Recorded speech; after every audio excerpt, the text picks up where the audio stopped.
Най-накрая Коледа и ще отворим подаръка до илата. Всичко да ни се разкара от пътя. Така, хайде да видим. Баба! Си ли се пожела тая грозота за Коледа? Ил! Ще ме удари! Нормално ли е да се движи? Гърнушки, имаш много да ни обясняваш какво се случва. Мисля, че тебе търси. Чудесно, сега имаме още едно прокълнато нещо в къщата. A few moments later. Направо цялото ми коледно настроение се развали. Тук има още една елха. И има подарък. Ох, да този път да е нещо нормално.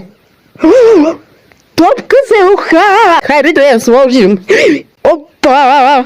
Изтървах я. Гръмушки, наистина не беше нарочно, ще го почистя.